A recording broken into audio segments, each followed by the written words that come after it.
if you're serious all the time, you'll burn out before you get any other really serious work done. Like you can do serious work without taking yourself and it too seriously, because if you do that, you just burn out. I've yet to see a single exception. And also, and this is a grand experiment for me at least, but it seems very promising that you can get very serious work done in fun ways.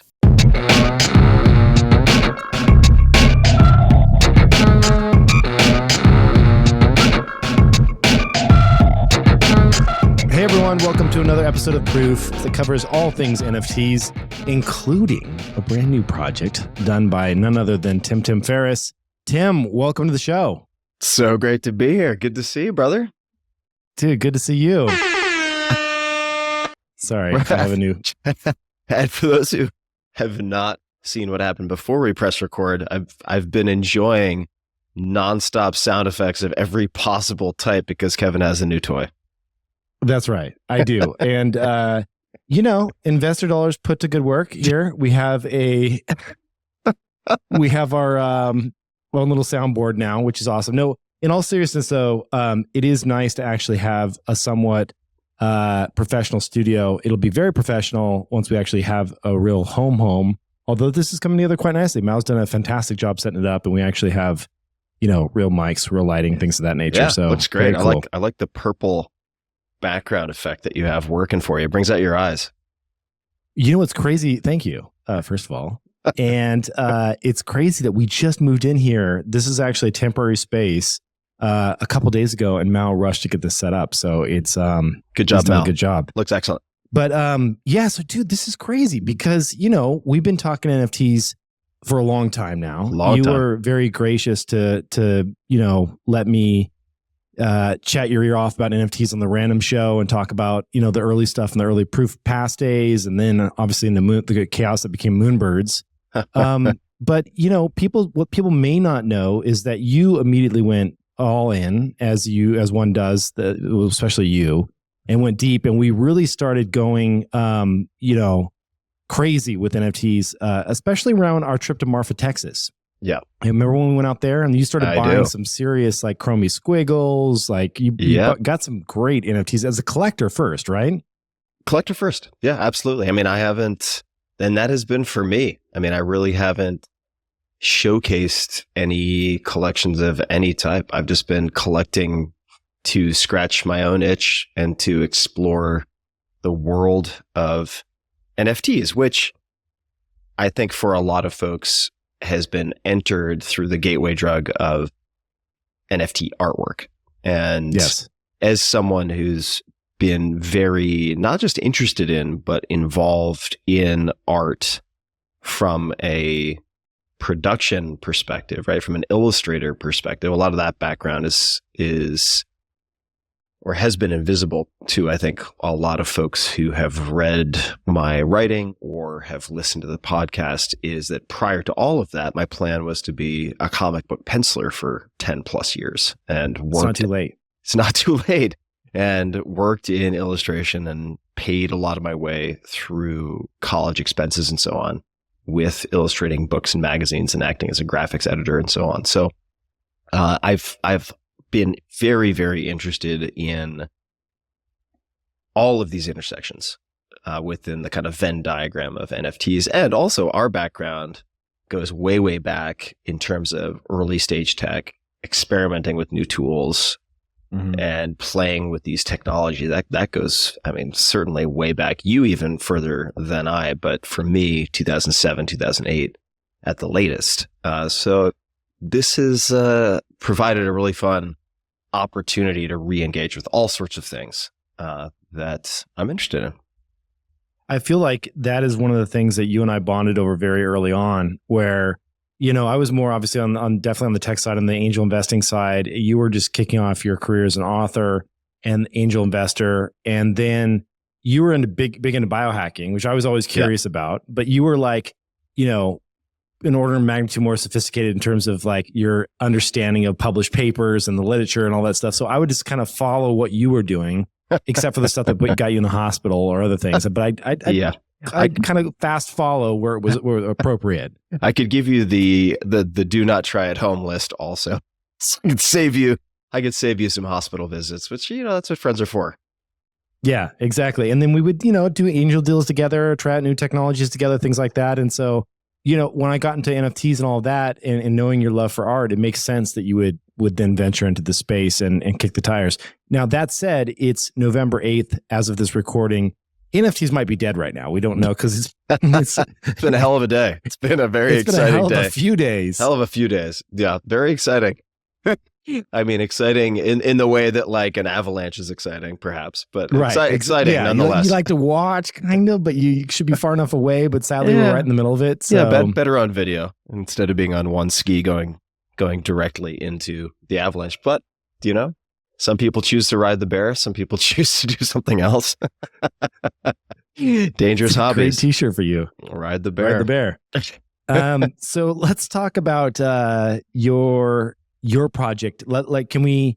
Where would be a good place to start? Would it be with the kind of the idea of a PFP, or if you consider this a PFP, or what can we say and what can't we say about the project right now? Well, I think because ultimately you and I will sit around and have martinis and decide when pub date is, I can just go for it and we can get into the nitty gritty and then we can release it when it makes sense. But I think it might make sense to start at the beginning in so much as, let's see here. So early 2021, you and I were having a conversation and you're like, you got to look more closely at these NFT things. And I think maybe prior to that, or maybe just after that, the timing is slightly lost on me. I think it would have been just before that. I don't remember the exact date. I'd had Katie Hahn on the podcast and we talked about NFTs. And then you had encouraged me in early 2021 to roll up my sleeves and actually start using some of the tools and to buy NFTs. Those phone calls. Yeah, those phone calls. The MetaMask support phone calls. Oh God, it's just like remedial, walking your great grandmother through buying the first NFT. Sorry about that, Kev. But I appreciated the the 101 sort of short school bus help there. And it made me very, very excited on a couple of levels. So to explain why, I need to give a bit of additional context. So there were a lot of things that came together for me at once. One was new tech. Always interesting to me. Especially when there is some type of on-ramp / Trojan horse that allows a lot of, let's just call them not obviously early tech candidates to become involved with early tech, if that makes any sense, right? Mm-hmm. If there's some type of like muggle pathway for someone like me to get involved. Really interesting. The next was for, I would say 2 or 3 years, probably 2 or 3 years at that point. I'd have to go back and look. I had been trying to brainstorm ways to run a, I suppose, let's call it contemporary art auction with donated artwork to raise money for my foundation, SciSafe Foundation, which supports a lot of the early stage. It has supported and continues to support a lot of the early stage cutting edge science related to psychedelic therapeutics and addressing so-called intractable psychiatric conditions of all different types. So complex PTSD, OCD, anorexia nervosa, a pretty broad spectrum of difficult to treat conditions. I had been trying for a long time to try to put together something resembling a physical contemporary art auction. And as soon as I saw the mechanics and the marketplaces involved with NFTs, I thought to myself, wait a second, there may be a bunch of other options here that don't involve putting on the knee pads and begging fill in the blank like agent of artist X to give me a canvas, which it turns out they hate doing generally. I was like, there may be a more elegant solution here that allows me to also experiment with the technology. And then on top of that, and if anybody goes back, if they've been following my Instagram for a while, they will have seen over the last 2 or 3 years, various attempts on my behalf to get back into using my hands to produce artwork. So you'll see experimentations with charcoal. You'll see experimentations with pencil, with pastels, with different types of different media to get back into the physical production of artwork. And so I saw in NFTs a great combination of excuses to engage firsthand. So that's when the wheels started to get moving. And I would say at that point began all of the most ridiculous ideas imaginable, right? Popping into my head for what I might do if I were to do something in NFTs. And at first it was what could I do that would be really easy, that would be exciting for me, lightweight, fun. And then as it went on, my desire, I guess, got more and more ambitious and elaborate in terms of folding into a potential art project, which is how I viewed it. These things I wanted to explore, but had never really had the incentive to explore in a real way, like fiction and world building. And last but not least, kind of revisiting all the things that made me happy as a 12 and 13-year-old. So I've spent a lot of time with a bunch of people I respect recently, and almost all of them have been discovering and resurrecting joys of theirs later in life that were core to their enjoyment as a 12 or 13-year-old. So when all of these ingredients in the cocktail then got kind of shaken up and stirred over the last, let's just call it, I guess, what the hell is it now? A year and a half? That has led, I guess, in the last 9 months, and especially in the last 6 months, to this project that is going to launch now in the next few weeks, which is pretty crazy to think about. At arguably the worst possible time to launch anything ever in NFTs, which I'm actually very pleased by in a way, because number one, if I were doing it just for a money grab, this would be the worst time imaginable to do it. I could have farted out some really terrible artwork and done something long ago. I decided not to do that. And I should say up front, like 100% of the primary proceeds are going to my foundation. So that's that. And that piece of the experiment is important to me. Also, when the markets are really bad, and you think back to when I first got involved with the angel investing, like 2008 to 2010, I mean, that was kind of a dot-com depression, and it was just the best time to be in the game because it was when the true believers were left on the field. Do you know what I mean? Like all the fair weather folks had to split. They just took off. Oh, that's happened. Yeah, it's happened. A lot of that's happened. Oh yeah, no. I mean, all of the I shouldn't say weak, but all of the casual tourists in the herd have been called already. And it forces you, and by you, I guess I'll just say me, to think about all of this much more creatively and to come back to first principles and think about like, okay, why am I doing this? How can I make sure that I stay true to certain priorities, like fun and play being the absolute core of all of my decisions around this? So I'm having a hell of a time, man. And you've seen it. You've seen it in me because we've hung out so much and had so many conversations. Like it has been, let's see here, since publishing Tribe of Mentors, that came out, I want to say 2016, 2017. It's been 5 years since I've been this energized by anything as a public facing project. It's great to see that in you. But I'm curious, like what does this mean for you? Where does this fit in your career, in the sense that, let's assume you get everything you want out of this project. Yeah. Obviously you have some primary sales coming in that goes to your foundation. 100% of that money goes in. Yep. That's great. That's awesome for the foundation. But we know royalties are up in the air right now. Who knows what the heck's going to happen with the royalties? Yeah, big time. You know. So what's a win for Tim over the long term here? Like, what does this project turn into? Because I think if I'm putting my devil's advocate hat on, which I love that Onion Post devil's advocate turns out just to be asshole. But Put on your asshole hat. Let's do that. Yeah. Put my asshole hat. I'm ready. People will say like, okay, celebrity, NFTs, we've seen this playbook before. PFPs, we've seen this playbook before. Yeah. But what I know, and the reason I'm asking this question is because I know what you're doing behind the scenes, which I think you're ready to share today. Yeah, I'll share a lot cooler than just checking boxes. And obviously you're not doing this for the money. So what's the creative win for you? Yeah, shit, so much fucking work.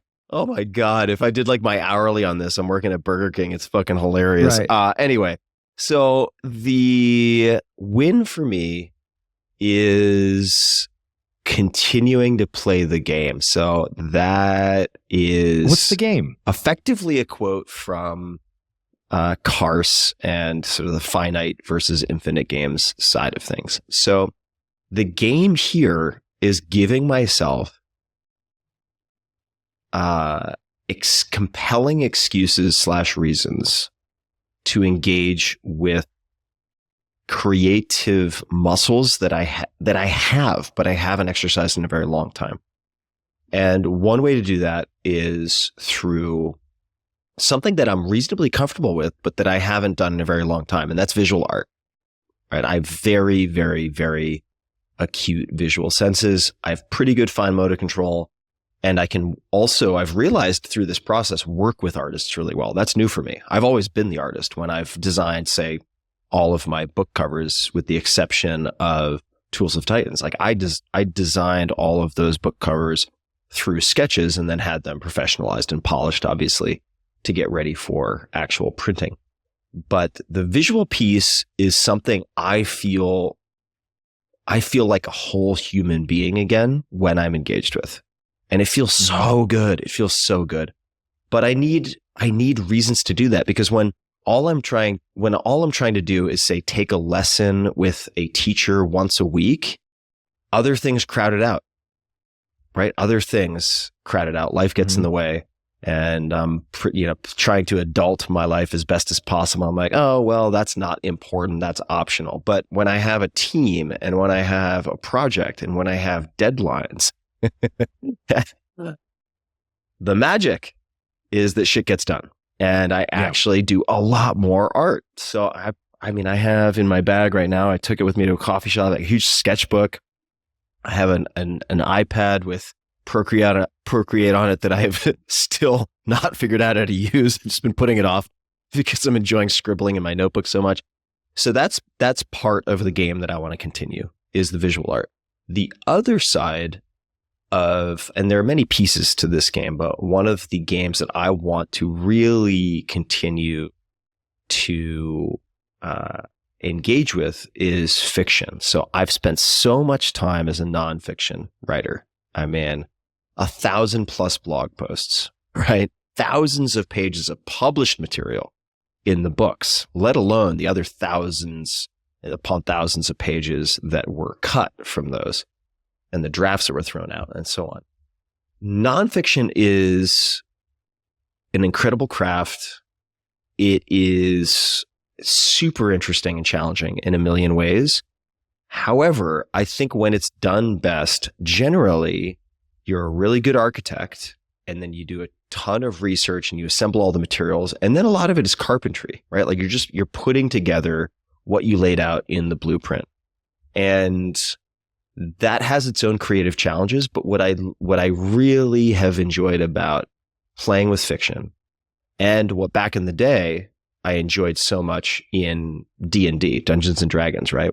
By the way, I still have all of my modules, all of my books, all of my maps, all of my 20-sided die and 4-sided die from when I was a kid playing D&D. I kept all of it. I still have it to this day. That's awesome. I wish I would have kept some of mine. I have all of it. It's literally in a room about 20 feet away from me right now.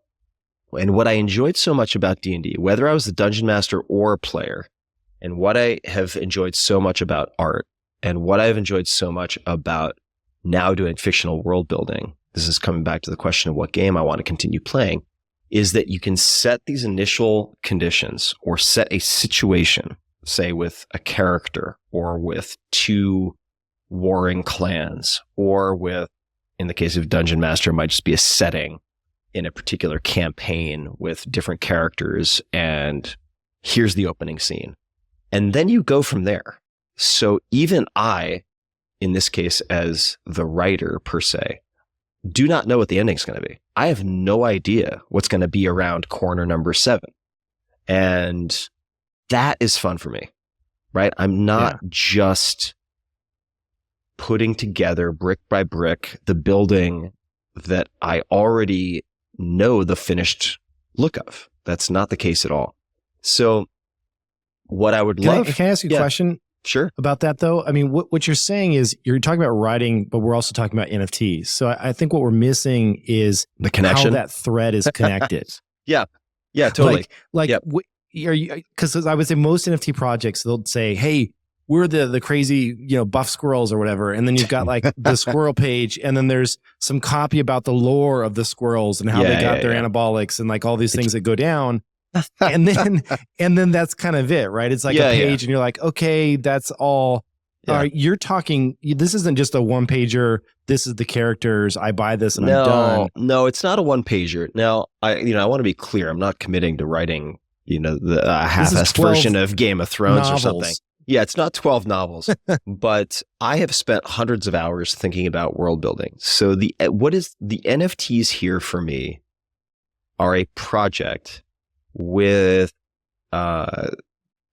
deadlines, with deliverables that keep me on track in thinking and engaging with art and fiction writing. So what this means in practical terms is that this project, when it comes out, will have, I'll give you some of the specifics. So it's going to have 8 primary great houses. These are like clans.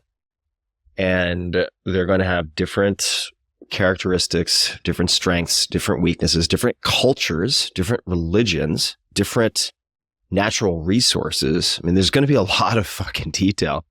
And this has been written. I've already written this. And furthermore, I've already hired a primary voice actor. There will probably, I say probably meaning hopefully, be more, to perform these as also, this is an exclusive newsflash. Wah, wah, wah, wah, wah. I'll do the sound effect myself. It will also be a podcast. So limited edition season 1 of a podcast that will have this lore performed. And that will come out in drips and drabs so that people can slowly sort of look through the haze and begin to piece this world together. There's going to be a lot of embedded secrets and mysteries and mythologies that folks, if they're interested, will really be able to explore. And in some cases, we'll have to piece together. So all of that writing's being done. And that's already in process. So you've got these houses, you have maps. Like I have art to review right now related to refinements to a map, like a lay of the land of the known territory per se. And the writing then thus far has been related to a lot of the backstory and the histories. But the conditions are now set in sort of the present day, and there will be at least one primary character, who's going to be very nebulous in a way. I shouldn't say nebulous, but physically he will be at this point sort of unknown, who will be telling the story, or rather trying to piece together the story himself. And he's a stand-in a way for the listener or the reader. And so how do NFTs figure into all of this? It keeps me on track, because if I were just writing this, I don't have any desire to write a fiction book right now. Putting it out as a blog post or a series of blog posts could be interesting, but it's kind of like a fart on a crowded train. Like, will anybody notice? Maybe somebody will notice, but it doesn't have the gravitas or the connective tissue to really hold collective attention and to foster sort of collective imagination. Whereas if you have an NFT, you have people with skin in the game. You certainly have me with skin in the game. You have a team. I have a very small team is focused on this for right now. The game I want to continue playing is really engaging with developing the art. And if I look at, for instance, like the first history that I wrote for one of these clans, and I look at the last, I can see a tremendous, and this is not my words, this is from a number of proofreaders, like a tremendous amount of progress. Like I am getting better at doing this. And that's super fucking exciting. I don't think I'm the world's best or anything close to a great fiction writer right now, but I have been studying it. I've been going back. I've been reading the classics. I've been listening to podcasts and listening to lectures on world building, on systems of magic, all sorts of things. I've been paying attention. And so it's getting better. And I know there's so much room left for improvement. So basically, that is the game I want to continue to play. I have so many questions. Yeah, let me throw in a huge caveat, right? So wait, let me. All right, go for it. Go give me the caveat first. Well, the caveat is if by engaging with NFTs and Web3, I just need to deal with a bunch of dicks on the internet all the time, then all bets are off. Then I'm like, all right, fine. Like, I'm not going to continue to just take, body shots on the internet if it's energy draining. So the reason I'm doing it right now is because I am getting so much energy from it. It's so fucking fun. And it's been a long time since I have felt that. And I pay attention to that just in terms of like, why this, why that? It's like, what is giving me energy? Which people are giving me energy? Let me double down on that. So right now it means doubling down on this.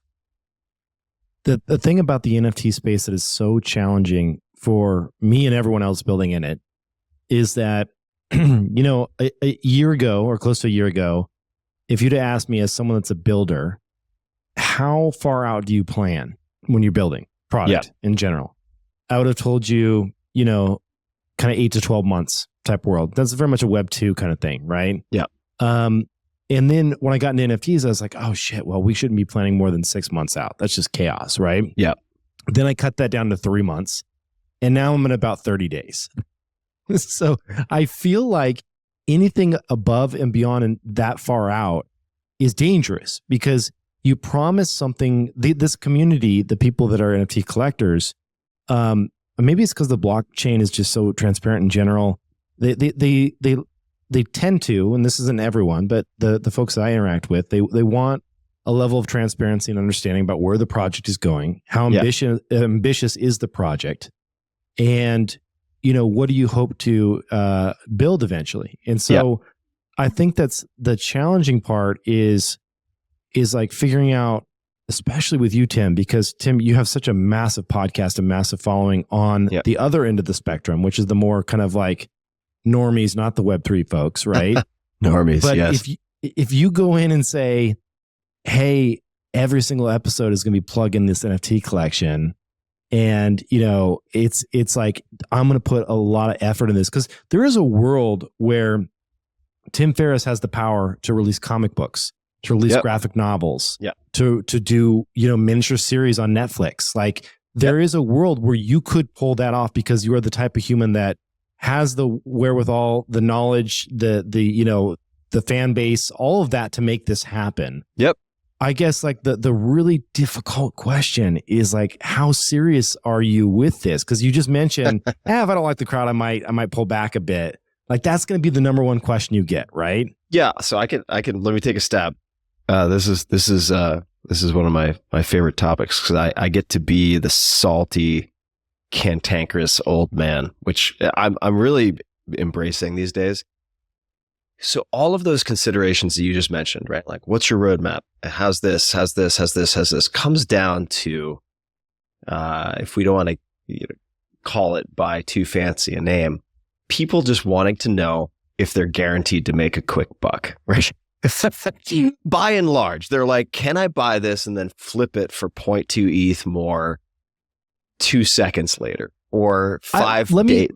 I mean, you can push back, but let me just say, I will say 90% of people in this environment are exactly that. There are 10% of us that will say, I want to bet on Tim Ferriss over the long term. Yes. So I want to come in and own this because I know he's going to create something great. I agree. So there are exceptions. I will say the default is a lot of folks who just want free money for no effort. And that world sometimes exists. There are windows of opportunity, but really that dynamic rarely turns out very well for the individual or collectively speaking. So to come back to how serious I am so fucking serious about what I am creating right now, but I am not in any way afraid of the mob in the sense that I am going to let all of my creative decisions be dictated by what the lowest common denominator of day traders wants. Does that make sense? I have zero interest in that. And also, I don't need it. Like, I don't need, just based on the amount of work I've put into this, I could figure out a way to do like a compilation interview based book and call it a day with far less work, right? So the drivers for this are different. And less people complaining for sure. Oh my God. Yeah. Because people who buy a book aren't like, how is this going to pay for my, car down payment or whatever? Yeah. My kid's college, which I don't think anybody should put money into speculative anything for any type of important output, right? It's just too risky. And, there are risks intrinsic to a project. There are risks also inherent to just macro factors that are beyond anyone's control. I mean, AKA look at the last week.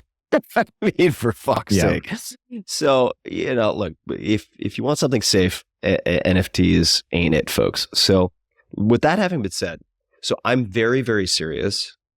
And I got some sage advice early on, which was from a different friend, although you can confirm or deny whether or not you echoed this in some sense, but it's like either promise a lot and then deliver, or promise nothing and set expectations very, very low, which is my default with everything. It has been my default with almost every project I've ever done, because if I set expectations low, there's nothing but upside surprise for people.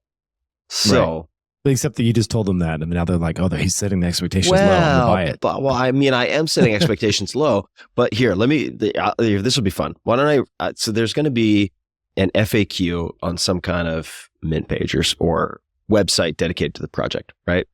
So. Here are a few of the drafts. Your facts? Of my facts. Frequently asked questions? Yeah. Do these NFTs come with utility, a roadmap, and a Discord? There's no planned utility, no planned roadmap, and no planned Discord, but there might be a few surprises. It's a big experiment that I've been thinking about and planning for the better part of a year, ... And then there's some other stuff. Right now, I've given away a couple of things I wasn't going to mention to anybody prior to launch. I was actually going to make these surprises after the mint, like the podcast and so on, but I've had a number of people say, hey, look, you're really excited about this. If you just hedge and say nothing, it's a kind of a disservice to the whole thing. So you might as well mention a couple of them. Okay. So here's another one. Should I consider this an investment? That's a question. And my draft so far is absolutely not. No, this is an art experiment and you're getting funny and highly stylized JPEGs that are part of a fictional world. That's it. And then it goes on and on and on. And I just basically say, come into it expecting, as you might if you were to go to a casino and like spend $100 as entertainment money, much like you would spend money at a movie theater. You don't expect to get your money back. You expect to have fun watching a movie, eat some popcorn, and then go home. And, hopefully I give people some soul enriching laughs along the way, as well as provide a fictional world that people engage with. But I do not want, nor am I positioned, I don't want this to be viewed as an investment, and I'm definitely not positioning it that way, right? Yeah. Now, correct me if I'm wrong here, but some of these come with free dinners with you and jam sessions. Is that correct? No, I don't promise any of these things. There's another one. Wait, can I read a few more of these? Now, I might have to change some of these, but there's another one that another question on my frequently asked questions is, can I be a dick and expect benefits? If you're a dick, I reserve the right to ban or block you from anything I do in the future. And then it goes on and on. So basically say like, I'm not planning on running an online preschool for children with behavioral problems. So if you're an idiot, I don't want you to be part of this world. I don't want you to have any benefits if there are any. So I will block you in whatever way I can. So I just think the sort of norm of like being in a community such as online Twitter, which is like one of the most unfriendly neighborhoods of the internet, and just like pissing on people's heads as they walk by on the sidewalk and throwing potted plants at them is not acceptable to me. That's not the culture that I want to foster. If culture is a byproduct in part of the worst behavior you're willing to accept, I want to set the rules really early. And I think you can do that. It'll be a challenge, certainly. But I was able to do that with, say, blog comments on my blog a long time ago. I was like, we're going to be cool. If you're not cool, you're going to get blocked. That's it. There's no second chance. This isn't like 3 strikes, you're out. It's like, no, you get one chance. Like if I invite you to dinner at my house and you like put your balls on the table and then like spit in my food, I'm like, okay, yeah, you're not coming back to dinner. That's one strike. I think you're I've out. done that once at your house, actually. Yeah, that's true. I didn't want to name names. I was invited back. It was a lot of tequila. I did give Kevin one pass on that. That's right. But here's another one. Okay, so one more FAQ and then I'll stop, because I don't want to kind of rain on my own parade and undersell it. I'm trying to be very careful of that. But here's another one. Will you be involved with this forever? Forever, ever? Forever, ever? And then I said, probably not. I'm not pounding the pavement for any of my books or TV shows anymore, and I wouldn't expect this to be all that different. I'll be involved for as long as I'm super stoked and it's massively energy giving instead of energy draining. You know, if I have to deal with a lot of idiots online and it's just nonstop punishment, I'll peace out and move on. My goal is always to create something that can thrive without me, but TBD, right? What I would love as a dream outcome, coming back to your question, is for this to go really well, for me to enjoy it. And then to say, you know what? I want to keep writing fiction. I want to keep producing artwork. Like I already have all these ideas for possible extensions and all sorts of stuff. And you know me, like I've thought about the possibilities for like derivative creations, right? I've thought a lot about these things. It doesn't mean they're going to happen. It absolutely doesn't mean they're going to happen, but it could. How do you think about, you know, there has to be some fans of yours out there that they'll tune into this and say, this sounds really cool. And I'm a fan of Tim's. I'm sure his sci-fi writing will be really interesting. It's not sci-fi. It's more like fantasy. More like fantasy. Fantasy writing will be really interesting. I too am into this because there's, of course, a lot of geeks out there that might be into fan fiction type stuff. Yeah. Is there a world where anyone can kind of help out, or do you see a world where you involve any community type involvement or collaboration? This is an excellent question, and I have not figured out where I land on it. I've talked to a ton of people about it, and I don't know where I land yet. I don't know exactly where I land yet, because there is such a broad spectrum of options. And on one hand, you've got kind of the Disney super enforcement, right? But in part, as a result of that, I think they have very tight controls on sort of quality, narrative, character in such a way that these worlds have incredible longevity, right? I mean, some of their characters and so on have just unbelievable multiple decade long longevity. If they oversaturate, so I'll use Disney as an example in this too. Like if suddenly there's 5 Star Wars properties coming out every week, I think personally, okay, if you're someone on the exec team who's incentivized by shorter term stock performance, and that's going to benefit you and maybe your shareholders over the short term, that's fine. But you can also corrupt and damage a fictional world and characters very quickly by that oversaturation, right? Mm-hmm. Now, there are other examples of folks like, for instance, Hugh Howey with his book Wool, which was this huge sleeper bestseller, who is really supportive of all fan fiction, right? He's the opposite end of the spectrum. And I think that both sides could make very compelling arguments as to why they're doing what they're doing. And then there's a lot in the middle, right? There's a lot in the middle. So you might have, for instance, and this is where NFTs get so tricky. And somebody had asked me, like, if you could go long in Web3 on anything, what would it be? And I said, if I could go long on new generation intellectual property lawyers, if there were a way to do that, I would do that, because this shit is so complicated. It is unbelievably complicated, let alone like the accounting and tax and all that. I mean, it is so bleeding edge that very few people have any idea where the puck is going. On the IP side, right, you have situations where, for instance, certain holders of an NFT will have the commercial rights or not to their particular image, but they do not have commercial rights to, say, the name of the project, right? Because then what's the incentive of the project owner to sort of create a lot of brand equity value if it's just getting sliced and diced into a million pieces, right? That can cause all sorts of problems.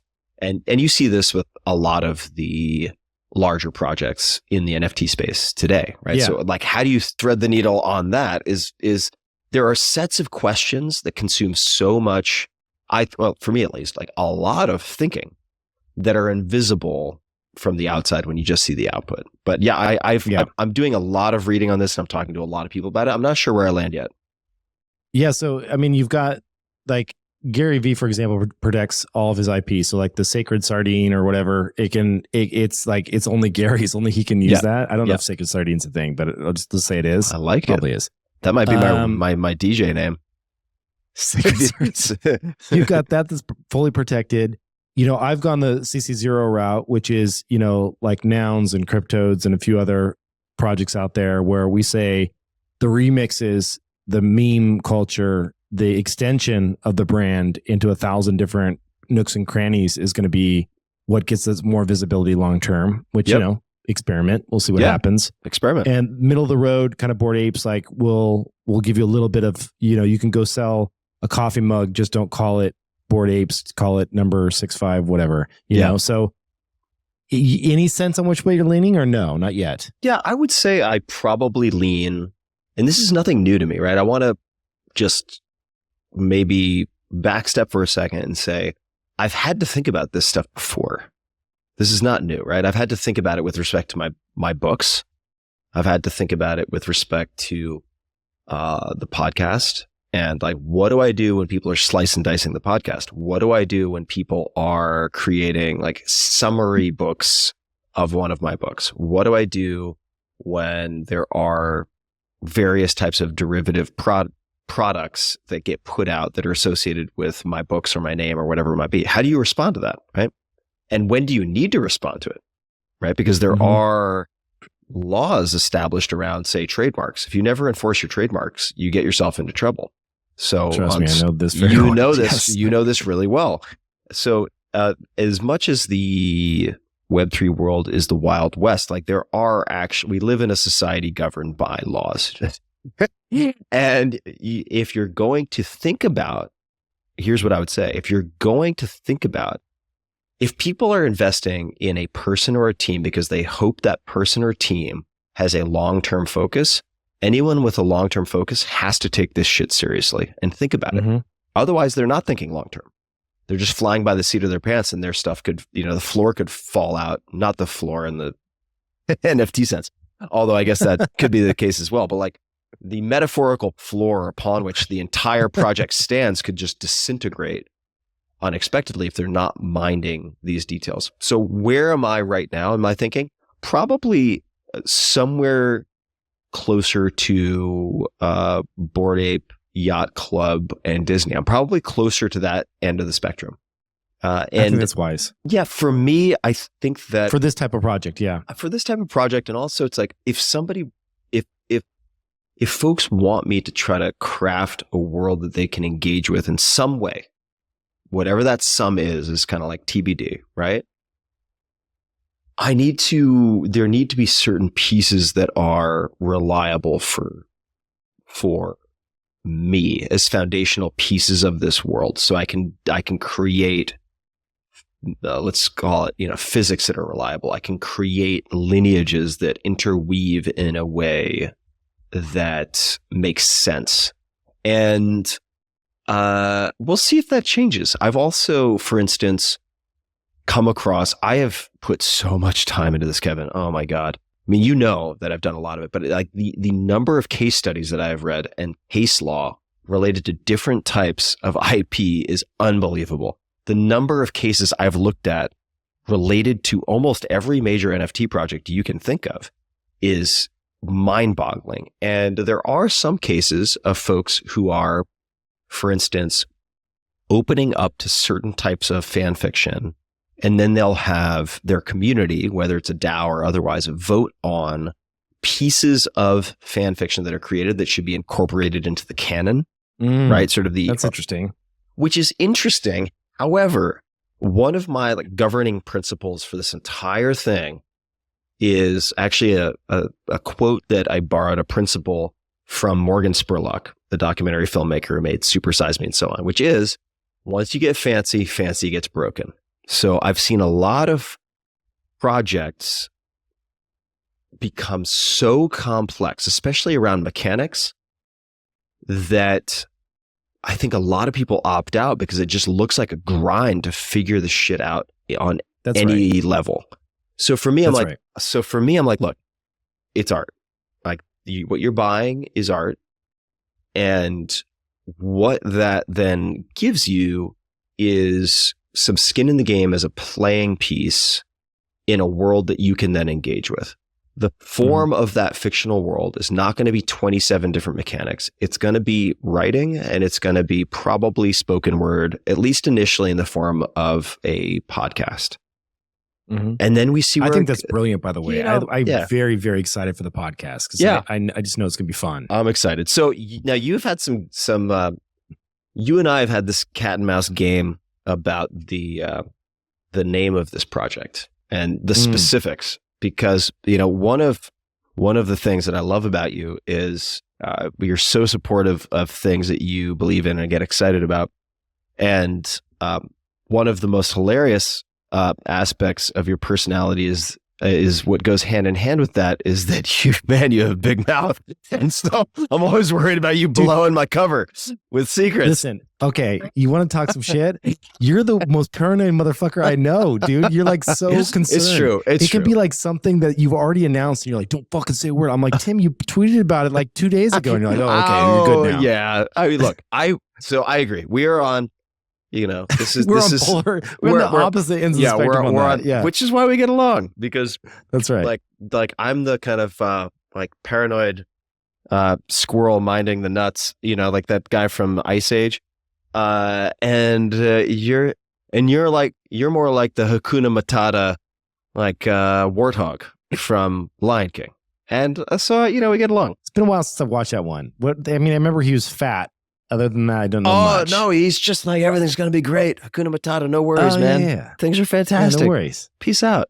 And I will say, not that I have any personal experience, but I went, oh shit, I just blew my cover. Someone went to see the Lion King show, like the actual theater show, with a friend of theirs and their friend's whole family, including a bunch of little kids. And that someone was a little concerned that they just might not be able to like sit through whatever, 90 minutes or 2 hours of this performance, really not knowing anything about it. So that said person took a handful of gummies, and it was one of the most spectacular experiences of said person's life. I mean, it's beyond description in how amazing and hilarious, especially hilarious it was.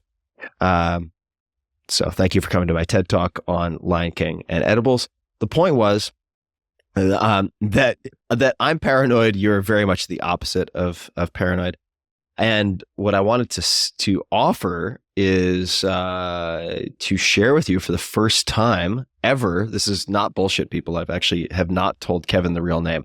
There was a placeholder though. Do you remember the placeholder? Oh, yeah, of course. So I was going to say, the only reason I am going to agree to even publish this episode is as long as we can say what the placeholder name was. Oh, yeah. All right. So I remember the placeholder name. All right. So what was the placeholder name? You got a hold of me and said, I have this idea for an NFT project. Can I tell the real story? Yeah, of course. Okay. So the real story in this, okay, let me just put it this way. in the spirit of ideation and through working through new ideas, it's come a long way. Oh yeah, because when you first mentioned it, it was very much like, imagine a couple of guys having a couple of drinks, like bullshitting about what would be hilarious if they saw this on the blockchain. And that's how I feel like how it kind of started. Oh yeah, and then you turn it into something where when I first saw the art, I was like, man, fuck, these are good. These are like, and I wasn't joking, like they're really good. Like you did a good job with this crew. And so I was pleasantly surprised with everything and how it's come together. Like it was clear to me at some point in your head, it went from, haha, wouldn't this be funny, to like, I'm going to build something pretty badass, right? Yeah. All my friends were like, wow, this got really elaborate very quickly. Right. Yeah, exactly. So it started off with Tim being like, wouldn't it be funny just to just mess with people and just create an NFT project that was just a bunch of like roosters and like have it be like cock and balls. Just call it cock and balls. And like you could do like blue balls and you could do like, and I'm just like, I'm like, oh God, Tim, Godspeed. Like, please make that happen. I just want to sit there with my Michael Jackson popcorn being like watching the shit go down, you know? Yeah. And so that's how it started. That's how it started. And yes. That is so it was cock and balls initially, which I immediately registered all the domains, so you had to buy them from me. Which I knew you would do, so I'm glad that was right. You're suing me now. A red herring. So I'm gonna take Moonbirds from you now. Exactly. I win. There's no NFT project. I just all your birds, all the birds. That's right. So that was actually one of several initial spitball ideas where I was like, okay, what is something that would just be really fun? Now, all the other things are also true, right? Like the engaging with tech, the engaging with art, the hopefully raising money for the foundation. Those are all in play already at this point. But I was starting with, how can I make this fun for me? For me, right? Because when I make things fun or interesting for me, it always comes across to, I mean, in the case of the books, like my readers, or in the podcast case, my listeners, right? When I'm not stoked about something, it is very hard for me to hide that. So I was like, all right, how can I make this hilarious and fun for me? So cock and balls was definitely one idea. There were other ideas. One other idea was going to be, I was going to see if I could crowdsource eyes, meaning photographs of eyes from my audience. And then this was before DALL-E, actually. I mean, now you could really do some crazy stuff. Although I think DALL-E by default, the outputs are owned by, is it OpenAI? They're changing that now. Okay, they are changing that. I mean, changing that, yeah. And then you have stable diffusion and so on, which I think by default makes everything public domain or CC0. So that would be compatible, assuming that somebody had an approach like you have, potentially, right? I mean, there are a lot of details.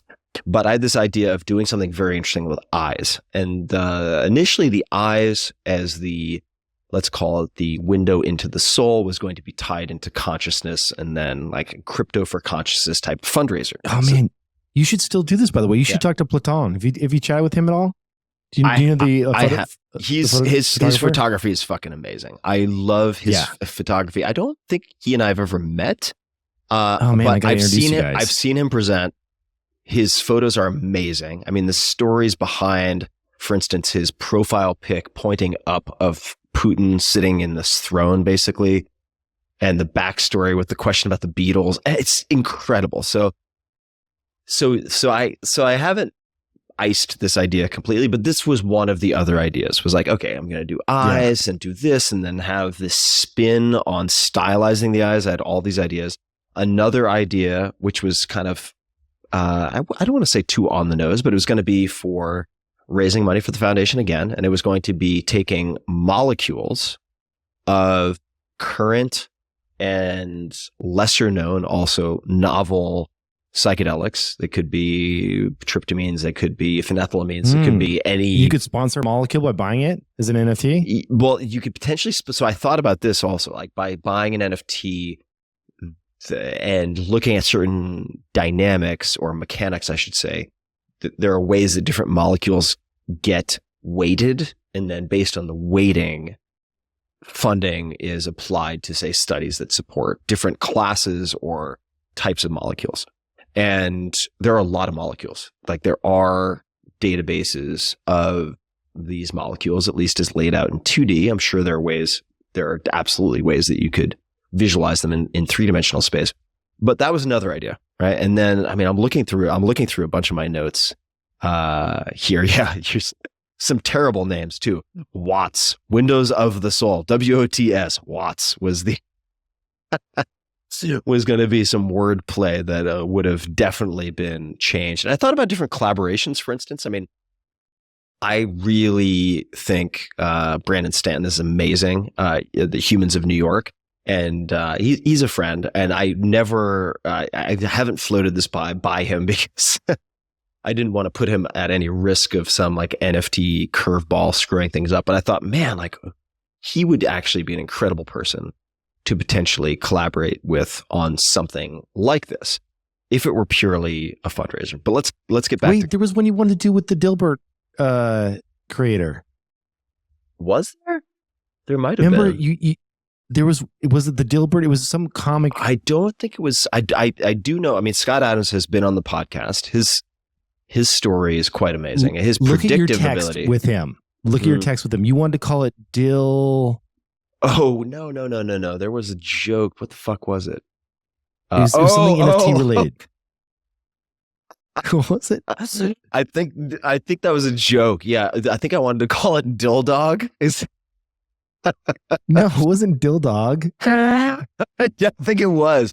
Or no. Just look at your text with him. You texted him at Marfa, and he never wrote back or some shit. Like he was God, horrified. Oh yeah, it might have been Dill Dog. No, he said that he was going to call. I think maybe in the podcast we did together that I joked that Dill Dog was the name that got abandoned in favor of this was something so NFT specific. It was really good. Shit. You know what? I do remember though, because we had a bunch of tequila in Marfa and you and I were losing it laughing, which happened to be the same time that I stayed with you at that Airbnb where you're like, yeah, there are no blankets. And I slept on the couch at in 40 degrees with a fucking towel on and was dying all night.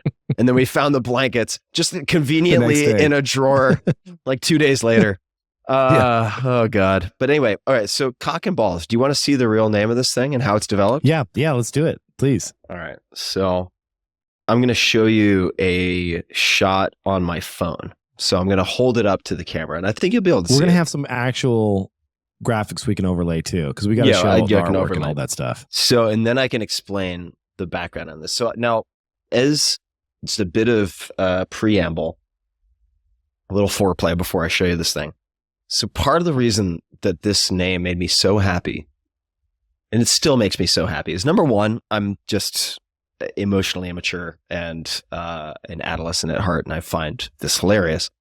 Secondly, if anyone wants to criticize this or slam it or whatever, they're going to have a really hard time not using this project name. So in other words, they're going to have to type it out or say it, which is going to make me lose my shit laughing every time I see it. Okay, so here we go. This is in process. This is not the final version, but this is a possible logo for the project, which is going to also be fully animated, or I should say partially animated. So here we go. Legend of Cock Punch. Jesus. So you heard it here first, folks. So this project is called Cock Punch. And yes, before you ask, I have cockpunch.com, I have cockpunch.wtf, I have @cockpunch on Twitter. I've got all the Cock Punch. So wow. So how did you get Cock Punch on Twitter? Oh my God. So this is part of the reason why there's a good chance I'm going to lose money on this whole thing. I've put so much time and money into this, including buying shit like handles for Cock Punch. It's so stupid, Kevin Rose. I can't believe my entire career has led up to the point where the pinnacle, the synergy of all of these things I've done is something called Cock Punch. But it gives me a lot of glee for a whole host of reasons. One is that I get to do something fun that actually should raise, hopefully, I don't know, $1 million, $2 million, who knows how many dollars for the foundation, which will immediately get deployed to science and scientists and projects that I care most about, that I think are uncrowded bets that are super high leverage in the world in terms of impact and long-term benefit to humanity. So that is just hilarious that tech and our relationship and everything has coalesced in such a way that a project like this can even exist. So the explanation behind it. So it's called Cock Punch. Why is this called Cock Punch? Right? I've shown you some of the artwork. Yeah. With the artwork, which I'm so happy with. It's amazing. It is so incredibly detailed. And I'll mention a couple of things, which I might edit out later because I'm not sure how much I'm going to disclose before this launches. I was intending for a lot of things to be surprises, but times are tough. It's a weird market. I feel like I should share some of it. So there are 8 primary houses, as I mentioned. There is a lot of history that has been put together for this. And what I realized about Cock and Balls in its original iteration was that, yeah, it's funny, but it's very short-term funny.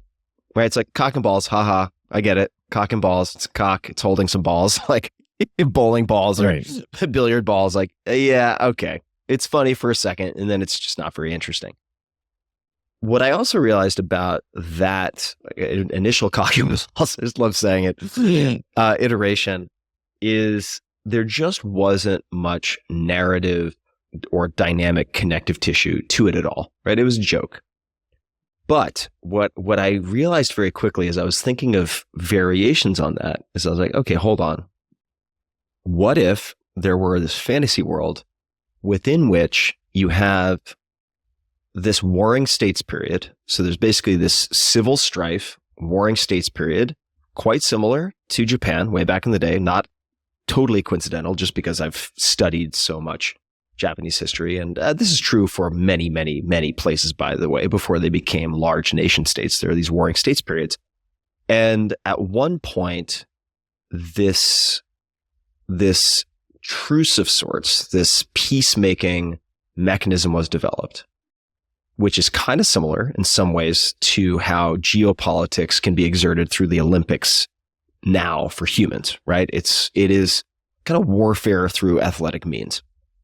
So there is this entire area in this realm called the free trade zone. And within the free trade zone, a lot happens. That is sort of the one demilitarized area within this realm.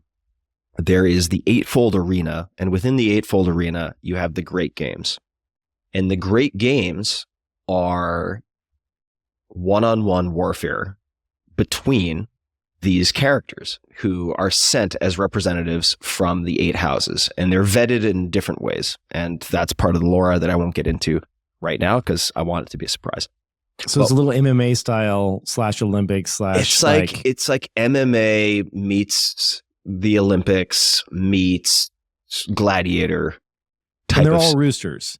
They're all roosters. And there are many questions this raises, which are going to be part of the mystery of this world. But I mean, are there any hens? There are no hens. There are no hens. And this is going to be part of the mystery. Yeah, that's all I'm going to say about it. It's going to piss a lot of people off, I'm sure, and that's okay. Because then they're going to have to explain to people why they're so pissed off by a project that is called Cock Punch. For fuck's sake, people. You're taking life too seriously. Like, find another fight. This is not the fight worth fighting. But there are no hens. And you can see why I've been having so much fun with this. You get really serious. Oh, it's so great. Have you studied the connective tissue between the IP rights of these different various projects? There are no hens. There are no hens. Let me be clear. Let me be very clear, everybody. There are no hens. If you're buying these NFTs because you think they're hens, there are no hens. And oh god. And so the artwork that you have seen involves all manner of, and there are a lot of elements involved, but they all have different gauntlets.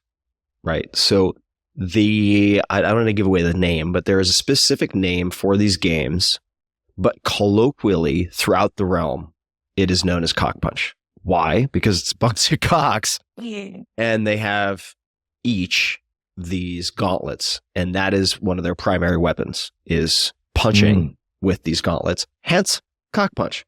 And so when the punching, wait, let's go into can we go into the actual how they look and whatnot? Yeah, we should walk through what they're. Yeah, sure. How would you like me to go through? Which ones did you want to walk through? I would say any that you can send us to put up graphically, and then you can walk through them. Yeah. I'll show you again what I showed you before, and I'll explain some of the components, right? So this guy here, it looks like it's turned around on my phone, so the quality is not going to be super high.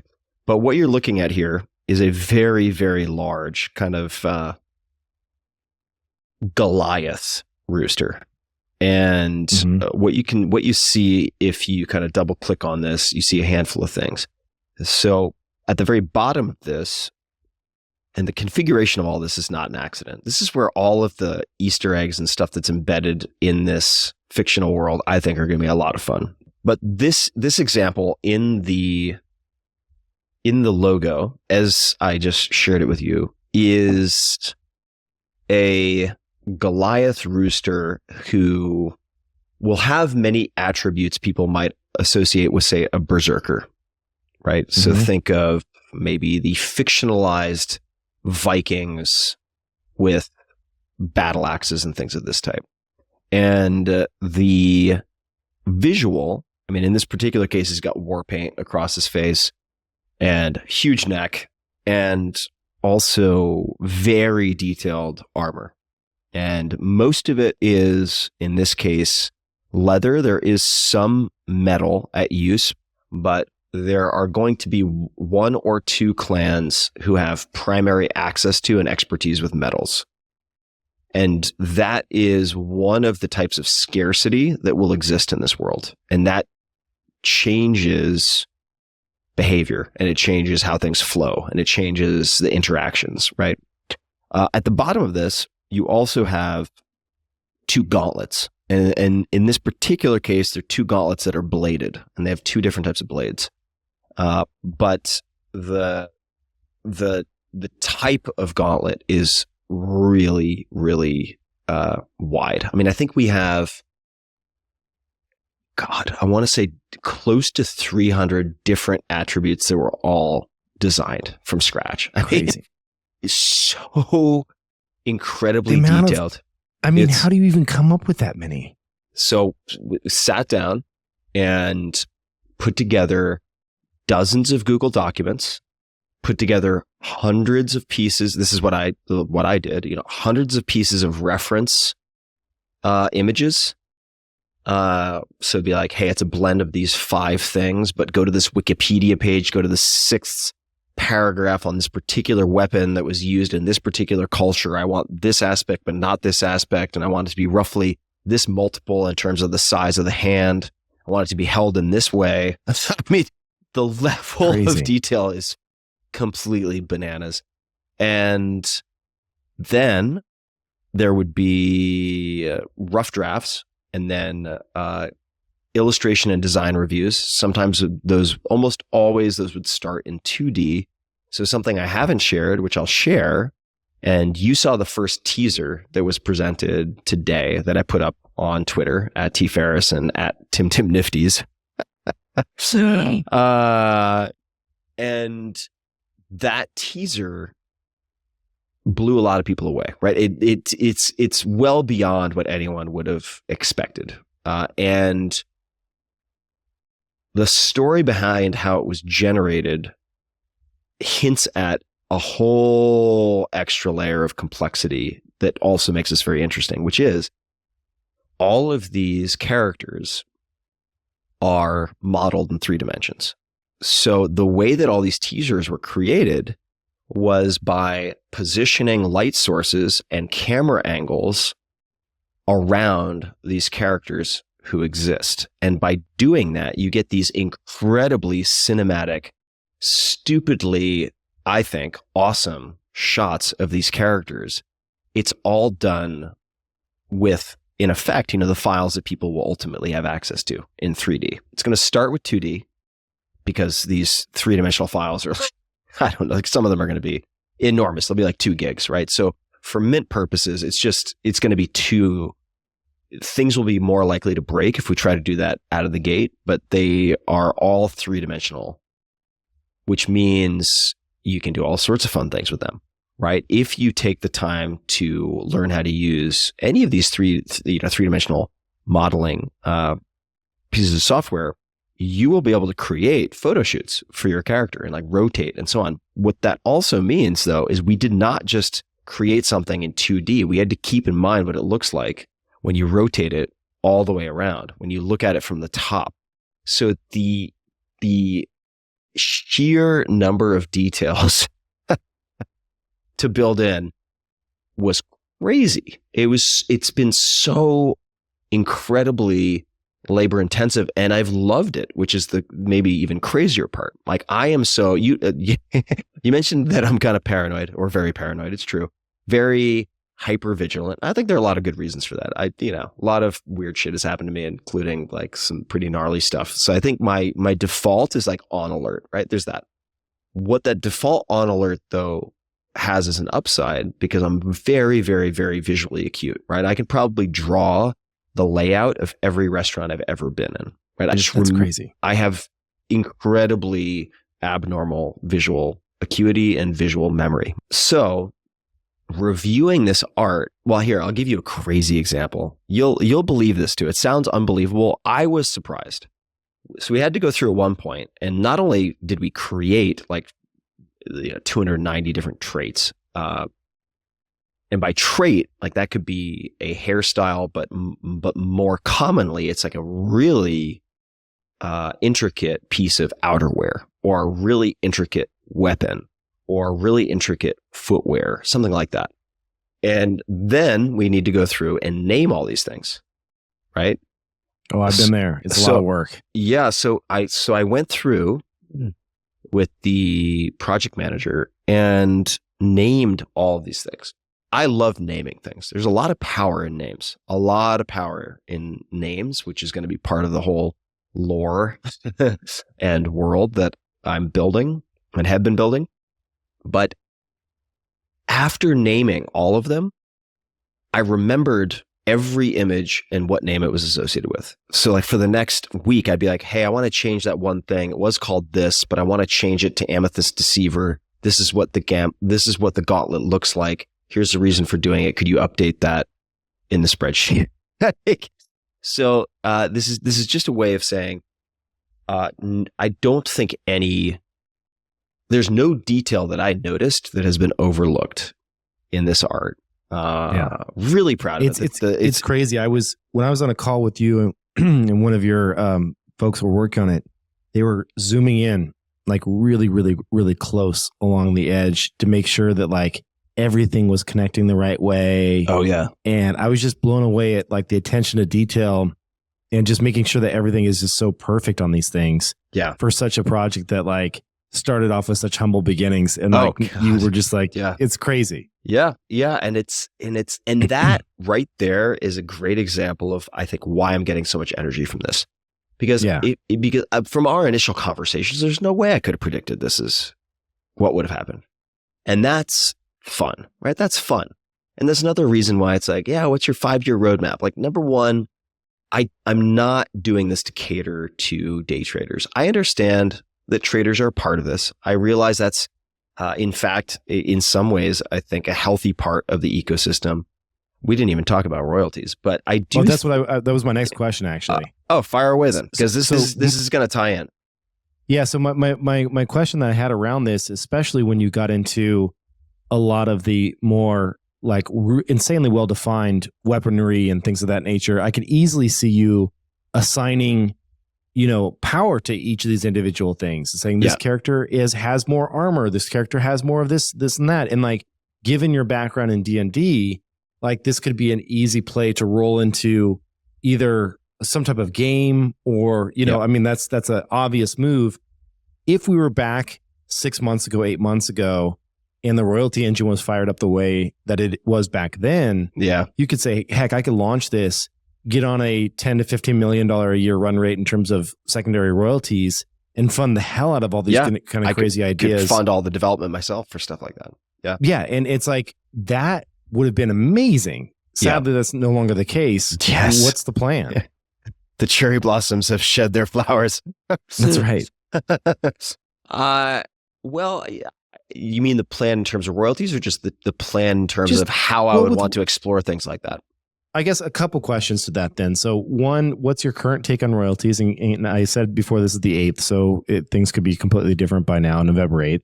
And then also, how do you plan to fund things like that going forward? Let me tackle the second one first. So the first, using first and second in a very confusing way. All right. So tackle the second one first. Second hand, I'm going to tackle the first one second. So first, yes. How do I plan on funding these things in the future? I don't plan on funding these things in the future. So just so that is clear, I'm excited by the potential. Like the potential energy of this project is very, very high. How and if that gets translated is a different question for me. So I am not committing to doing any of this derivative stuff or line extensions because I don't want people to buy any of these NFTs expecting that, because they shouldn't. There's a very good chance I don't do any of that stuff. In part because there's no funding for it. In part because if I don't enjoy it, if it's not giving me energy and I'm dealing with too much headache and dicks on the internet, then I will change direction. I'll do something else. So that's that. If I want to explore those things later, I would imagine, given, as you said, that the royalty engine, at least as it existed a year ago, is no longer. Those times have passed, and that the primary sales are going to the foundation, I would either have to go out of pocket in footing the dev costs for all of those things, or I would need to partner with companies who would probably license the IP in some fashion, which is another reason why one could make the compelling argument for sort of controlling the integrity of the Meta brand and world, right? On some level, you can't totally control it. I'm not going to try to do that, but to sort of maintain a core integrity to that. So I think that if I were to explore whether it's games, an animated series, or something like that, it would almost certainly be in partnership with a specialized company that does that and does it better than anyone else, who is willing to figure out some type of deal structure that allows that to happen, that doesn't require Tim to take out a fourth mortgage on his house to try to make it work. I imagine your swag game is going to be pretty, like the if your hats and shirts and stuff that you sell is probably going to do a lot of revenue. There are so many options for fun things that can be done, but I don't want to get ahead of myself, right? I want to see what the next, I want to do a good job on this first. All of that stuff is going to be there, and I'm not committing to it. It is exciting and fun to think about, but, and this happens to me with books too, by the way, like I need to be very careful about getting too excited about various spin-offs and marketing opportunities, because that's the fun, easy stuff for me to think about. Whereas like the writing, and in this case, like the art and the fiction, that's the hard part per se to get right. So I've just been focusing on that. But yeah, the marketing stuff, possible merch, all of that, holy shit, I have a million ideas. It's kind of a layup, right? I mean, stock bunch for God's sake. So coming back to the royalties though, because I think this is a conversation that is worth having, and I may come off as horribly naive. I'm sure people have arguments for this, that, and the other thing. Let me begin with a story. So during COVID, I had conversations with many artist friends, visual artists, and also musicians who could finally make money, in some cases, without touring all the time and being away from their family and friends. they could finally justify putting their energy into something that would pay them on an ongoing basis. They wouldn't be singing for their supper nonstop for nickels and dimes. And I realized that there are many market drivers, let's call it that, because I think that's exactly what it is, leading platforms to race to the bottom in terms of not just cutting their fees, but if that's not enough for them to survive and thrive and eat market share, let's figure out ways that we can cut other fees, including royalties to creators. That tide may be impossible to stem, right? That may be something that is just inexorably marching towards zero. But on a philosophical basis, as someone who has contended with very difficult economics in the book world, and look, I have been very, very lucky and managed to like jump on top of a shooting star, and I made it work for me.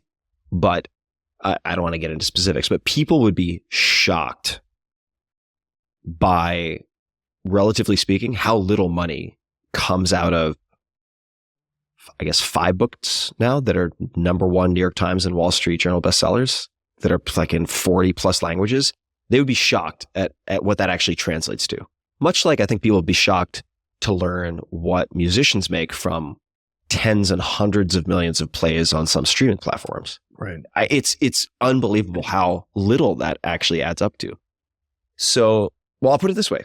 Actually, this is, I think I could say this, that all in, by the time this project is launched and kind of up and running, I probably will have spent the majority of after-tax income that I've made from all of my books combined in the last year. Wow, isn't that crazy. Isn't that fucking crazy? Crazy. It's crazy, right? $50,000. That's crazy. Yeah. So it's, but it's, and you know me, like I'm very judicious and thoughtful with how I spend money. Like I think I'm very good at capital allocation. Like I'm very surgical. So I'm not blowing money. Like I'm spending it very, very intelligently. And nonetheless, you're one of the best at that, actually. Yeah. Thanks, man. From you. Like I'm really high leverage and surgical with how I do it. And nonetheless, all in with this thing, including like my time, which is a lot of time, and the time of my team and so on, and contractors and everything else, it'll probably be almost certainly more than 50% of the after-tax income to me from all of my books in the last like 6 to 12 months. That's crazy. So on a philosophical level, right? And I'm getting off easy compared to, say, musicians and most fine artists. Like I'm getting off really, really easy because I've had a tremendous amount of luck and good fortune with the books. So on a philosophical level, I want gifted artists to be able to share their work and create new work and to be incentivized to do that in a way that allows them to thrive. I strongly stand for that. I'm furthermore, on that. Furthermore, I want nascent artists or would-be artists who are choosing between paths of like sell out to the man and go work at like fill in the blank kind of rank and file institution, bank or whatever. No, not to talk smack about banks. Like there's a place and a time for it. Some people are built for it. But for people who would shelve their dreams of exploring art to take the reliable path because they see no way to make ends meet through art, I want to try to preserve options for them to do that. I think the world needs it. And for that reason, I really strongly believe in trying to protect royalties. Now, that could just be whack-a-mole. It could just be a fool's errand because it's all going to zero anyway. But let's telescope out and consider what that might mean. If it goes to zero and royalty streams just disappear, and the call to arms and the request or the command from all the traders is, well, what you need to do is have a 10-year roadmap. You need to have a team. You need to raise money. And instead of being an artist, actually, you need to be a startup CEO and founder first and foremost, and a fundraiser in order to get an entry ticket to play in this game. What do you think happens? 99.9% of all the artists disappear. That's what happens. So then what happens? Well, it doesn't paint a very rosy future for the space, I don't think. So personally, even if it's like, all right, this is going to be the hill that I die on and it doesn't really make a difference, like I do want to stand for royalties. That's how I feel right. That's how I feel right now.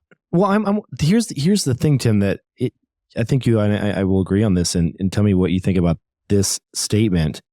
One, I think it's going to be fixed with code. I don't think the whack-a-mole option is going to be the one that fixes it for the long term. I think it's like an arms race to like who can outsmart the other one or deploy a new contract faster. It's like an antivirus game. It's like the virus gets released and you have to quickly come up with a patch to like prevent it from going It's also anywhere. not adaptable, right? Because retroactively, if you then need to modify your smart contract, that's not always a piece of cake, right? Yeah. So I think it's going to be, there'll be other technical, let's just say it gets solved over the long term and you are able to actually enforce royalties.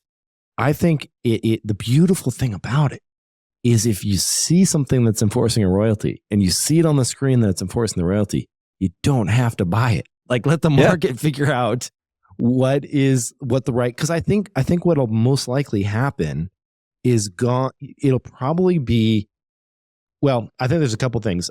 I like to think of these as more dynamic than what they are, where it's always like, okay, it's 5%, right? Or it's 8% or it's 10% or whatever it may be. I like to think of them as something that can change with the situation. Yeah. With a little bit more. Because for example, and then I have a dream scenario that I want to tell you about. So please go. But I have this like dream wish list type scenario related to this. So for example, so for me, it's like, well, there's two things. I set the Proof Collective Pass to be a 3-year membership, right? And I did that intentionally because I didn't want to tie myself up for ever to be, part of having to feed the mouths forever, right? And so far it's been great. Do you say feed the mouse? Mouths. like the yeah. No. I kind of like Feed the Mouse. That's the name of our new punk rock band. Yeah. Well, to your point though, right now it still doesn't feel like work. It's like it's a good.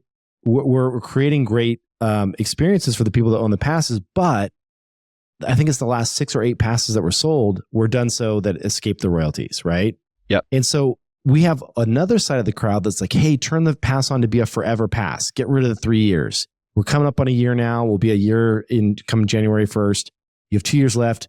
I have some FUD. Make it a forever pass. But how can I make it a forever pass if there's not revenue to hire the employees to do the magic on the other side? Yeah, right? Exactly. So it's just like you kind of like you can't have it both ways, right? Yeah, so there needs to be income. As much as people seem to hate anyone else making money in Web3, at least if I'm to judge it from NFT Twitter, you need fuel to make these things run. Yes. Whether it's a single artist in a fucking studio or it's a company of people who have a roadmap and want to deliver to their community. In either case, there needs to be fuel.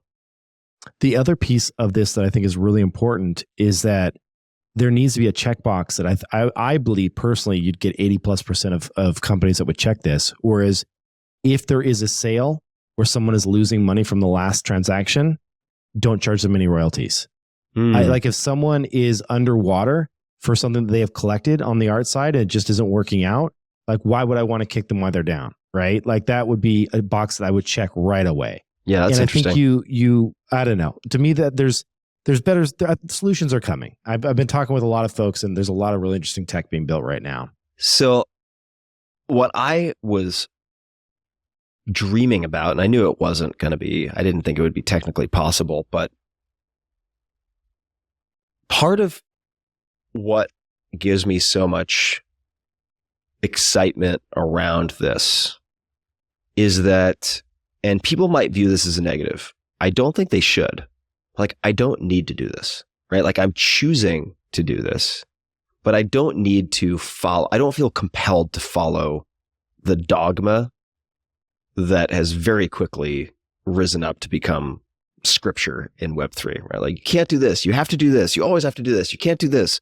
You know, and it's like 12 months ago, you had to have a Discord, and then a couple of projects don't do it. Now it's like, oh no, now you don't need a Discord. It's just like, oh my God, it's the same, just like opinion competition, but these aren't actually laws of nature. Yeah. There's a lot of room to maneuver. So what I was hoping I could do with the launch of this would be to set basically a descending rate of royalty percentage, so that if people hold, they get rewarded in a sense, right? So if they sell in the first month, 50% royalty. Right. If they sell after the first month, but like within 6 months, then I'm making these numbers up, obviously, but like 20%. And then it goes down, and I therefore incentivize people to hold, or more likely, I don't change any behavior. I attract people who are willing to hold for a longer period of time, which is appealing to me because I don't want to deal with the manic depressive folks who are just yelling on the internet every time they don't get a 3x return on doing no work. I just don't have a lot of respect for that. I don't want to cater to that. And I recognize that there are really good people involved in the space. It's just that the worst in the space tend to be the loudest. It is challenging, especially when someone's upside down in something where they put a lot of money and you know, the market takes a turn, and it's you have a lot of people that are in a bad situation. Yeah. So it's you got to feel it's bad. Coming back like a boomerang to one of the items in my FAQ. Please, please, please do not buy something called Cock Punch as an investment. Called Cock Punch. Please. Please, dear God. I think that's just safe for anything that has the word cock in it. Yeah. Like, I would say that you could broadly apply that to probably more than just yours. Yeah, I agree. Well, the crypto dick butts were hot for a minute. You know, dick butts, it doesn't ride the fucking 100-foot wave of mimetic power in the same way that Cock Punch does. That's fair. Just saying. So I want to close out with a few more logistical things on the cock side. So collection, you could have done 10K. We don't know where it's going to land. You haven't 100% locked that in, but you're thinking what now? I'm thinking. That's what I'm thinking. Okay. And then I haven't decided how many to reserve. But, you know, I like the idea. This entire thing unexpectedly is turned into a study of economics and game theory. It's wild how complicated this stuff gets and how deep you can go down that rabbit hole and get distracted, I think, from the art side. But you do need to think about certain aspects of it, right? So, for instance, just the question of like, how many should I reserve? Like on one hand, I'm like, well, no primary sales. Secondary, who the hell knows? So let me reserve a bunch, and then I'll show that I've got like my skin in the game and incentives are aligned with everybody else. But then somebody said, well, somebody who's pretty well versed in the space said, well, but if you have a huge reserve, then people will be worried about you selling a bunch at the peak and then flooding the market and driving the floor price down. And I was like, oh my God, number one, it wouldn't even occur to me to do that. But it would just ruin your reputation as a human. So I don't think you would ever do that. Obviously. No, I wouldn't do that. But so the other thing is like, look, if you don't know who I am, which like, why would you? I'm like tier F celebrity. But if you followed anything that I've ever done, then you can kind of answer most questions you would have about this project if you like followed it. Like if you think that I might do something like that, then you shouldn't buy it. And I don't think you've tracked any of the projects that I've done in the past. I would say there's a couple things there that I like. One, you hold them back and it gives you personal optionality. Let's just say this thing is like starting to gain some momentum, and you're like, the people are loving the podcast. like the lore is going really well. You're like finding a writing groove, like things are going. Now you could say to the community, hey, the first day or the 1st and 15th of every month, I'm going to sell 2 of these. Yeah. And all of that cash is going to be used to fund development for X, right? And so you don't have to rely upon the royalties. You can go in and say, I'm holding these back. Should we ever want to use them? Or I could just flood the market and you all could lose that. But the choice is yours. Yeah. I'm not going to, I don't want to tell you what to do. Live your life, but these are your choices. Right. A, you help me, or B, I shoot your dog in the head. So I do think for me, right? For some people who are scheming bastards who just want to take the money and run, maybe they would pull some stupidly short-sighted move like flooding the market with a ton of their product, which is stupid. It doesn't make any sense for me. But I like the idea. For me, I will feel strongly aligned, and I like that idea. So first, I guess, logistics question that I think I feel quite confident about is roughly being available. I'll tell you another reason why that's important is with the number of attributes that we have, if we don't have a certain critical mass, we will not get a good distribution of those traits and attributes. That is actually very true. And I want people to see these things. We have put so much time and effort. That's why I think you should do like get a few more of them out there. I think given everything that you have on that you said that you're just going to commit to a first season of, like even just doing, putting your energy into a new podcast that is going to be around this. Yeah. Like it's not going to hurt, right? Like my main podcast, like Tim Ferriss show is going to cross 1 billion downloads in the next handful of months, right? It's a big show. When I have launched, and look, past performance is no guarantee of future performance. So please take this with a huge grain of salt. I launched dedicated episodes for my last 2 books, Tools of Titans and Tribe Mentors. Things are much more competitive now. There are like 50,000 plus new podcasts come out per week. So everything has changed. Algorithms have changed, blah, blah, blah, blah. But both of those podcasts ended up being number 1 on Apple Podcasts out of all podcasts for a short period of time because of the way that things were weighted at that time. So I don't think that'll happen. I think things are too competitive. But when I launch a new podcast, at least a handful of people should listen to it, and they're going to be so fucking confused. Yeah. That I think it's going to get talked about. Like to go from like dissecting world-class performers and deconstructing the habits and routines and favorite books that you can use in your own life to cock punch is going to be such a jarring transition that people are going to talk about it. So that'll be at the very least a very, very hilarious week. Well, this is great, Tim. I think that I'm relieved. I'm relieved in that when I think of people that, there's so many, I'm sure you can imagine when Moonbirds like did its thing, right? Yeah. And just like really took off. Amazing. Everybody came out of the woodwork to pick my brain on NFTs. All of a sudden it became like the number 1 phone call to like, I want to launch an NFT project, right? And a lot of them were really bad with no plan, and my advice to a lot of people was just like, don't do this unless you're willing to put your reputation at risk, or you have something that's new and novel and exciting and is like uniquely yours that you can point to and say, this is why I'm different than everything else out there. Right. Yep. Like your superpower, one of many, is your creativity on the writing side. Right. And your ability to go in and dominate that space so well.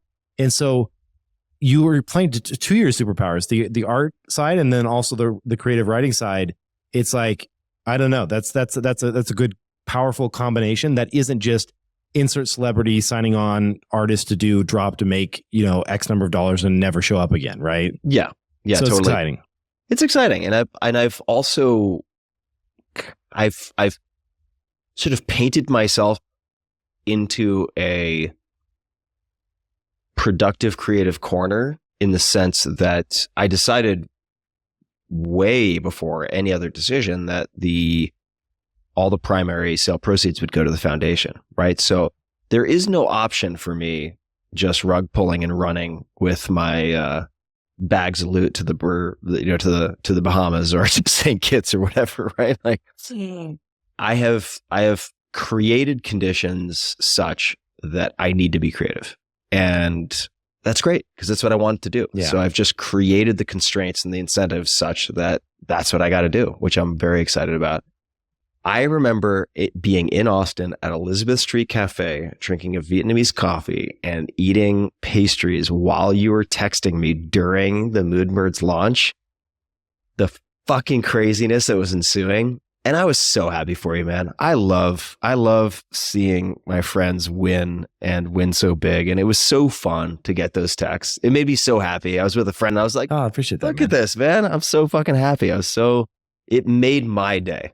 That you were having such an amazing day. So that's what I wanted to say. I got to tell you, I appreciate that. That means a lot, obviously, coming from you. And the thing that I'll follow up with this is like, at the end of the day, I think that the thing that I love most about working in this space, and the reason why I get up still, even in this crazy market, still jazzed to play, is because it still does feel like play. It feels like we're making shit up, and that's okay because this is a new frontier. We're figuring it out on the fly. And as long as it feels that way, it's going to be fun, and good creative things come from a place of comfort, I feel, than a place of stress. Right. Yeah. And it seems like you're operating in a place that is low stress. You're not making it seem like it's this, crazy roadmap. You're just going to have a good time. And I think good things will follow from that if that's the place you're operating. Yeah. And I'll also say something out loud that a number of people have encouraged me to say out loud. They're like, have you actually said that? And I'm like, no, I haven't. They're like, you should, which is, and there are a few sentences, so it's not going to take too long. It's not a TED Talk, but so the first is if you're serious all the time, you'll burn out before you get any of the really serious work done. Like you can do serious work without taking yourself and it too seriously, because if you do that, you just burn out. I've yet to see a single exception. Mm-hmm. And also, and this is a grand experiment for me at least, but it seems very promising that you can get very serious work done in fun ways. Right. So this is a project. It's a very elaborate art project with visual art and writing called Cock Punch. That's the proper pronunciation, by the way. Cock Punch. And the funds from the primary sale are going to the SciSafe Foundation, which are going to fund therapeutics for people who are suffering from debilitating conditions like treatment-resistant depression, which I've suffered from for my entire life, and complex PTSD as a result of trauma like sexual abuse and experience in war and so on. I mean, these are serious fucking things, and it can get really dark and really heavy when you're immersed in it, as I have been for many years now. So the possibility of having fun and injecting play and having the side effect of that, the output of that, then flow down into these very, very serious high leverage places is super exciting. So I hope, and I mean, I don't want to say expect because secret to happiness is low expectations, but I'm very optimistic about this whole thing. And if it works, holy shit, man, like if it works, the door that opens to me, because I've been so serious, man, for the last handful of years working on all these therapeutics. And it's dark. It's like you deal with these stories of trauma and so on. It gets very dark.